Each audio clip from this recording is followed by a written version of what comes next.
Souvent, nous entendons que nous avons hâte que l'année 2015 se termine. Tourne la page. En effet, elle a été marquée par un certain nombre de drames.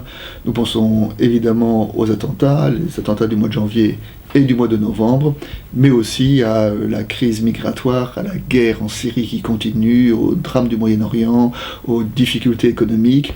Et alors face à cette situation, nous pouvons être tenté par ce qu'on pourrait appeler le syndrome du grenier. Vous savez, le mythe du « c'était mieux avant » et de cultiver la nostalgie des stylos à plumes, de l'ORTF et de nos vieux 45 tours. Oui, certains préconisent comme ça un retour en arrière. Alors c'est un retour au franc, un retour au service militaire, un retour aux familles traditionnelles, à l'autorité parentale, l'autorité paternelle surtout, le retour aux élèves en blouse à l'école et les prêtres en soutane. Le problème, c'est que ce n'est pas avec les recettes d'hier que nous abordons les défis d'aujourd'hui. Des hommes comme Martin Luther, Voltaire, Jean-Jacques Rousseau, Condorcet, Ferdinand Buisson, le jour où ils étaient affrontés aux questions de leur temps, ils n'ont pas puisé dans le passé pour essayer de penser à nouveau frais la liberté de conscience, la tolérance, le contrat social, la démocratie et la laïcité.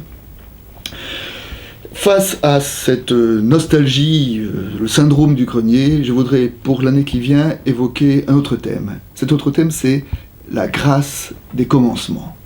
C'est-à-dire savoir porter un regard bienveillant sur ce qui arrive.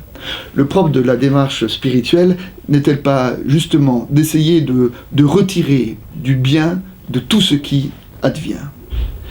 Les grands thèmes de notre monde, que ce soit les mouvements de population, que ce soit les mélanges entre les populations, la mondialisation, que ce soit la remise en question, les nouvelles modes familiaux, la contestation des autorités, la démocratisation des savoirs, tout cela, ce sont des faits sur lesquels on ne reviendra pas. Et ce qui nous appartient, c'est de les accompagner afin qu'ils soient au service de la dignité de l'humain et d'un meilleur vivre ensemble. Alors pour cette année 2016 qui s'ouvre, eh bien pour Réforme, pour nos lecteurs, pour vous tous qui regardez les vidéos, voilà, peut-être que mes vœux c'est à la fois ces deux mots, confiance et bienveillance.